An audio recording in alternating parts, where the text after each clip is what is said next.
Madame, Monsieur, bonjour. Voici le sommaire du journal de cette mi-journée. Le centenaire de l'intronisation du roi Guézo ne passera pas sous silence. À cette occasion, ses descendants projettent une célébration à la taille de ce qu'avait été en son temps ce grand souverain du temps romain. Parlant justement des 200 ans de l'intronisation du roi Guézo, le 9e roi d'Abomey. Il régna de 1818 à 1858 et est un personnage hors du commun et très inventif. Enfin, la promotion de l'inclusion financière passe de plus en plus par un nouveau mode d'épargne qu'est le digital. Mais comment le digital peut-il se mettre au service de l'épargne ?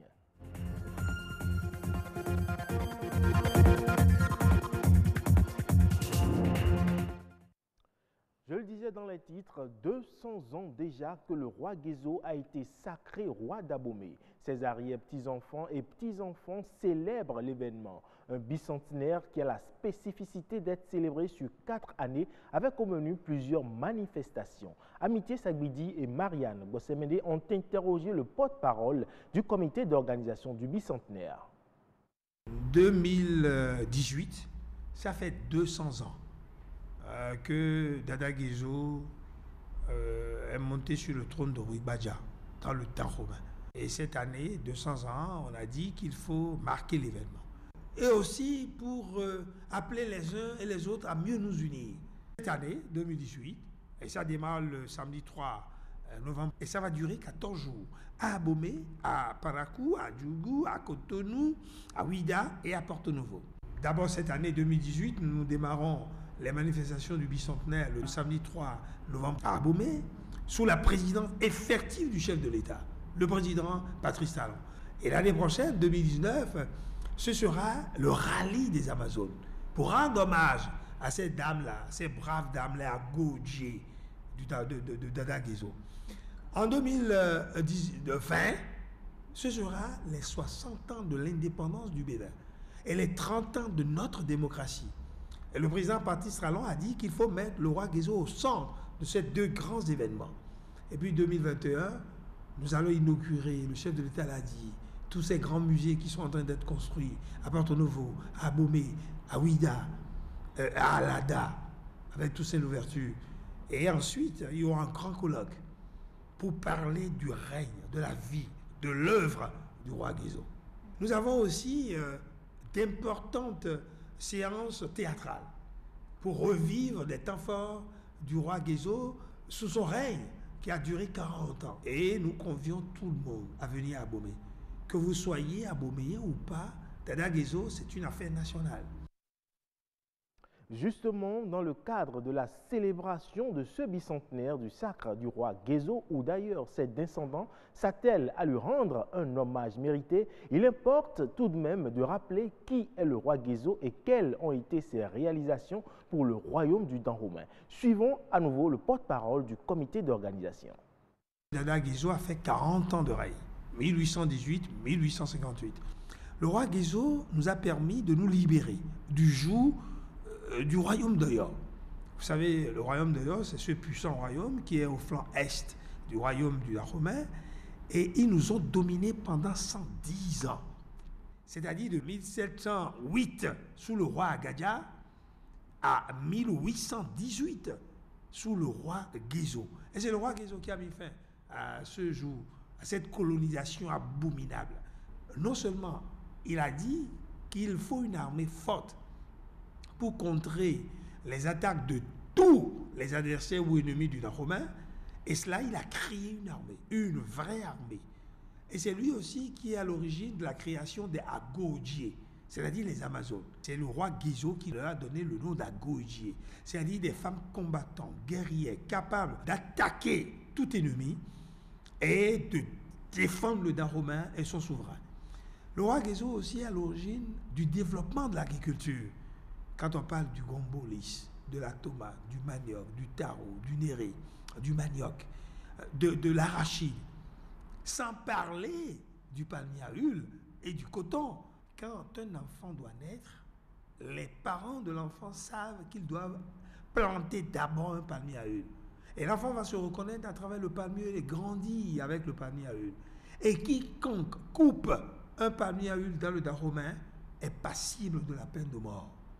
C'est-à-dire qu'on a encouragé le développement du palmier à huile. Et c'est lui qui est à l'origine de cela. C'est un roi administrateur. C'est lui qui a créé les régions dans le Dahomey et qui a fait participer ses frères, ses fils à la gestion des affaires publiques. Dès qu'il a pris le pouvoir, compte tenu des contingents, des intrigues, des difficultés, des crises qu'il y a au niveau de la famille royale, a décidé que nous devons nous unir. C'est l'allégorie de l'âge percé. Gezo Djarazin à Djara Gezoton. Ce qui veut dire quoi? Ça veut dire qu'il demandait à tous les fils du royaume, par leur doigt, de venir boucher les trous de la jarre percée pour pouvoir retenir l'eau qui va servir à tout le monde. Il parlait de l'unité nationale, il parlait de la paix, il parlait de la fraternité, que c'est grâce à cela qu'on peut vivre ensemble et construire le Dahomey. Épargner de l'argent pour s'en servir plus tard, c'est une habitude de tous les jours qui permet d'économiser une partie de ses ressources financières. À l'ère du numérique, plus de tracasseries ni de perte de temps pour épargner son argent. Les nouvelles innovations offrent plusieurs opportunités via Internet et le téléphone portable. La culture de l'épargne à l'ère du digital, quelle en est son importance? Élément de réponse dans ce reportage signé Patrick Adjagoudou. Économiser une partie de son argent pour après l'utiliser dans la réalisation de divers projets, une habitude ancrée dans les mœurs au Bénin. Cette culture met l'épargnant à l'abri des imprévus. L'épargne est indispensable, quel que soit le statut de la personne. Si vous gagnez 10 francs, sachez que vous devez mettre quelque chose à côté pour faire face à des situations difficiles qui peuvent survenir à tout moment. Parce que quand vous vivez et que vous n'avez aucune réserve, c'est comme si vous êtes en train de vivre de façon aléatoire. Vivre une vie sans l'épargne et au gré des situations de la vie, c'est vivre dans une insécurité financière permanente. Mieux, épargner son argent auprès des institutions informelles est un risque à multiples conséquences. À l'aide du numérique, épargner en ligne, c'est souscrit à une assurance vie qui permet d'économiser à distance et de retirer son argent en toute sécurité. Quand vous adoptez l'épargne digitale, c'est-à-dire que depuis votre lit, vous pouvez donc épargner de l'argent. Il suffit donc d'avoir de l'argent sur votre compte Mobile Money. Vous avez la possibilité donc d'épargner sur un compte bancaire ou un compte de microfinance, etc. Vous voyez? Or, avant, dans la forme classique, il fallait se déplacer. Il faut composer avec la disponibilité, il faut composer donc avec tous les risques que vous allez traverser avant d'aller dans une institution de microfinance pour aller déposer peut-être 5 000 francs sur un compte et peut-être que vous avez un accident. Or, aujourd'hui, il faut rester dans votre lit et épargner facilement. Il suffit juste de cliquer sur un bouton sur votre téléphone et puis vous avez épargné. Sécuriser les avoirs des épargnants est aujourd'hui l'un des défis pour lequel promoteurs des institutions financières et autorités monétaires doivent interagir afin que la culture de l'épargne soit mieux ancrée dans les habitudes.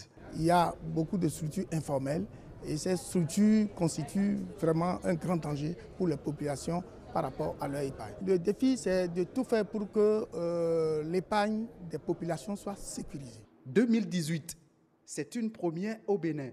La journée mondiale de l'épargne a été célébrée. Plusieurs institutions financières se sont mobilisées pour partager avec les populations les avantages de l'épargne et inciter l'éducation à l'inclusion financière.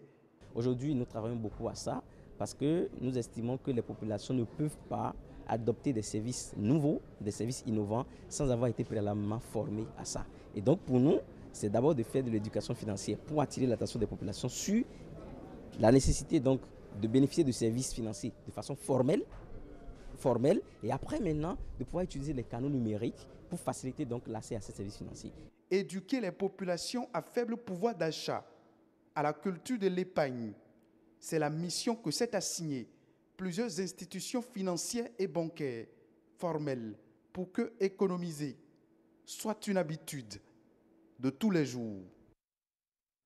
En nouvelle brève à présent, le Fonds monétaire international a proposé à l'Égypte un nouveau déboursement de 1012 milliards de francs CFA dans le cadre d'un plan triennal d'aide approuvé en novembre 2016. En contrepartie de ce plan, le gouvernement égyptien a entrepris des réformes économiques audacieuses dont la libéralisation du taux de change de la livre, la réduction des subventions allouées à l'énergie et à certains autres produits non essentiels et l'instauration d'une taxe sur la valeur ajoutée. Le FMI note l'accélération de la croissance à 5,3%, une baisse du chômage en dessous des 10% et un recul du déficit des comptes courants dû aux envois de fonds des Égyptiens résidant à l'étranger et d'une reprise du secteur du tourisme.